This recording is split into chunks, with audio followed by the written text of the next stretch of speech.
ఓం శ్రీ మహాగణాధిపతయే నమః. శ్రీమాత్రే నమః. ఆనంద నిలయం ఛానల్ ప్రేక్షకులందరికీ నా నమస్కారం. నేను మీ ఆచార్య ప్రసాద్ గురూజీ. ఈరోజు ఈ వీడియోలో మనం గుడికి వెళ్ళినప్పుడు చేయకూడని తప్పుల గురించి ఇప్పుడు ఈ వీడియోలో తెలుసుకుందాం. ముందుగా ఈ వీడియో చూసే ముందు ఒక లైక్ కొట్టి మా ఛానల్ను సబ్స్క్రైబ్ చేసుకోండి. అలాగే జై శ్రీరామ్ అని కామెంట్ చేయండి. మన సనాతన ధర్మంలో దేవాలయం చాలా పవిత్రమైనది. దేవాలయంలో దేవతలు తిరుగుతూ ఉంటారు. ఇంతటి పవిత్రమైన దేవాలయానికి వెళ్ళినప్పుడు తప్పనిసరిగా కొన్ని పద్ధతులను పాటించాలి. అప్పుడు మాత్రమే దైవానుగ్రహం సంపూర్ణంగా లభిస్తుంది.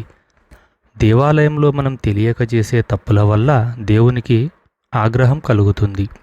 దేవుని ఆశీర్వాదం లభించకపోగా లేనిపోని కష్టాలను కొని తెచ్చుకుంటాం. కాబట్టి దేవాలయానికి వెళ్ళినప్పుడు ఎలాంటి విధి విధానాలు పాటించాలో ఇప్పుడు ఈ వీడియోలో తెలుసుకుందాం. గుడికి వెళ్ళగానే ముందుగా కాళ్ళు చేతులను శుభ్రం చేసుకోవాలి. దేవాలయంలోకి అడుగుపెట్టిన తర్వాత ముందుగా ధ్వజస్తంభాన్ని దర్శించుకోవాలి. ధ్వజస్తంభం దగ్గర పసుపు కుంకుమలు వేసి పుష్పాలు సమర్పించి ధ్వజస్తంభం దగ్గర కొబ్బరికాయను కొట్టాలి. అయితే మనలో చాలామందికి త్వరగా సొంతిల్లు కట్టుకోవాలని కోరిక ఉంటుంది. అలాంటి వారు ధ్వజస్తంభం దగ్గర కొబ్బరికాయను కొట్టి ఒక కొబ్బరి చిప్పలో పంచదారను వేసి ధ్వజస్తంభం దగ్గర పెట్టి మీ సొంతింటి గల త్వరగా నెరవేరాలని మీ మనసులో కోరుకోండి. కోరిన కోరికలు ఖచ్చితంగా నెరవేరుతాయి. ధ్వజస్తంభానికి ప్రదక్షిణాలు చేస్తే చాలా మంచిది. అయితే ధ్వజస్తంభానికి ప్రదక్షిణాలు చేసేటప్పుడు ధ్వజస్తంభాన్ని అసలు ముట్టుకోకూడదు. ధ్వజస్తంభాన్ని ప్రదక్షిణాలు పూర్తయిన తర్వాత గుడి చుట్టూ ప్రదక్షిణాలు చేయాలి. గర్భగుడి చుట్టూ ప్రదక్షిణాలు చేసేటప్పుడు మనలో దేవుడిని స్మరిస్తూ ప్రదక్షిణాలు చేయాలి.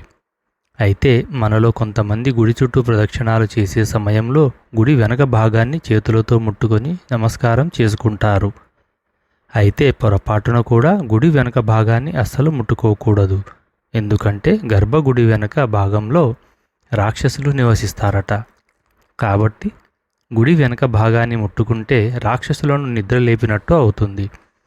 దేవాలయంలో దేవుని విగ్రహానికి ఎదురుగా నిలబడి దేవునికి నమస్కారం చేయకూడదు. కొంచెం పక్కగా నిలబడి దేవుడికి దర్శించుకోవాలి.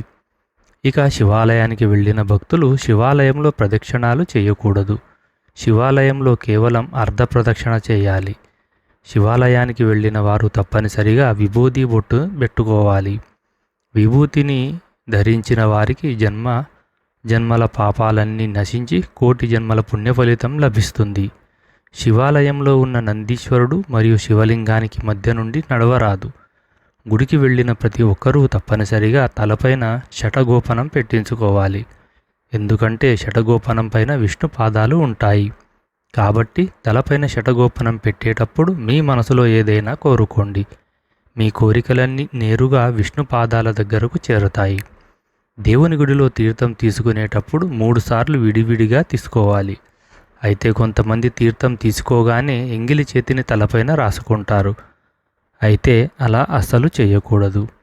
గుడిలో దేవుడిని దర్శించుకున్న తర్వాత దేవాలయంలో 2 నిమిషాలు కూర్చోవాలి. గుడిలో దేవుని దర్శనం పూర్తయిన తర్వాత నేరుగా మీ ఇంటికి వెళ్ళాలి.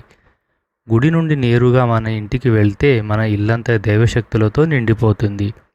కాబట్టి పొరపాటున కూడా వేరే వాళ్ళ ఇంటికి వెళ్ళకండి. లేదంటే సగం పుణ్యం వాళ్ళ ఇంట్లోకి వెళ్ళిపోతుంది. గుడిలో అర్చన చేయించుకునేటప్పుడు చాలామంది గోత్రం పేరుతో అర్చన చేయించుకుంటారు.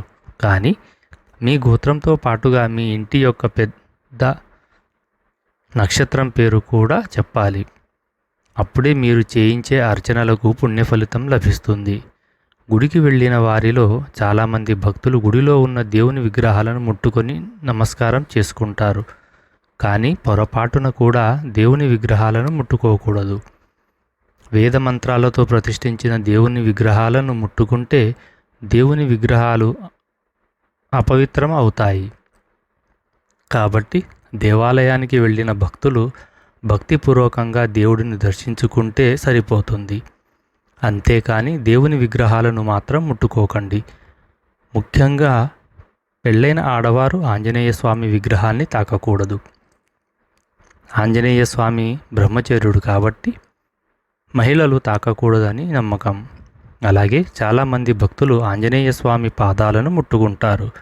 కానీ ఎట్టి పరిస్థితుల్లోనూ ఆంజనేయ స్వామి పాదాలను ముట్టుకోకూడదు. ఎందుకంటే భూత ప్రేత పిశాచాలను హనుమంతుడు తన పాదాల కింద నడిచిపెట్టి ఉంటాడు.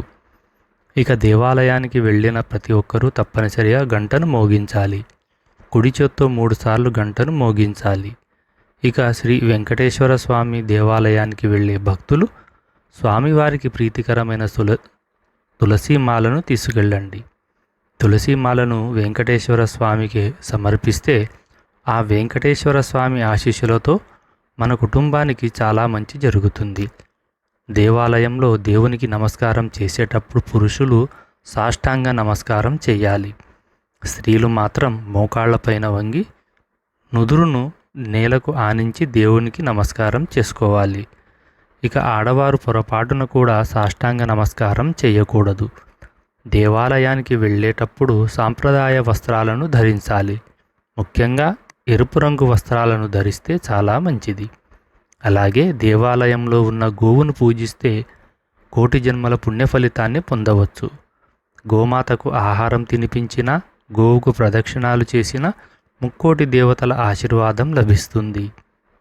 మరణానికి సంబంధించిన విషయాలను దేవాలయంలో మాట్లాడకూడదు. అలాగే డబ్బుకు సంబంధించిన విషయాలను కూడా దేవాలయంలో చర్చించకూడదు. దేవాలయానికి వెళ్ళే భక్తులు దేవునికి ఏదో ఒకటి తీసుకు వెళ్ళాలి.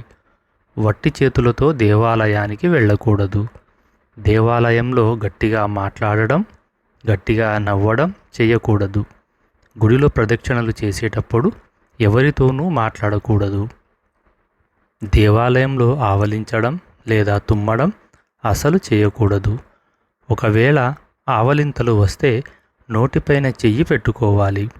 గుడి నుండి బయటకు వచ్చాక దేవాలయం గోపురానికి నమస్కారం చేసుకోవాలి. మాంసాహారాన్ని తిని దేవాలయానికి వెళ్ళకూడదు. చాలా పెద్ద పాపంగా పరిగణించబడుతుంది. తలపాగా ధరించి గర్భగుడిలోకి వెళ్ళకూడదు. దేవాలయం నుండి ఇంటికి వచ్చాక వెంటనే స్నానం చేయకూడదు. అలా చేస్తే మీ పుణ్యం వెంటనే నశించిపోతుంది. గుడి నుండి ఇంటికి వచ్చాక వెంటనే కాళ్ళు కడుక్కోరాదు. మీ ఇంట్లో కొంచెం సేపు కూర్చొని తర్వాత కాళ్ళు కడుక్కుంటే మంచిది. దేవాలయ ప్రాంగణాన్ని పరిశుభ్రంగా ఉంచాలి. గుడిలో ఇలాంటి చిన్న చిన్న నియమాలను పాటిస్తే ఆ దైవానుగ్రహం మీకు సంపూర్ణంగా లభిస్తుంది.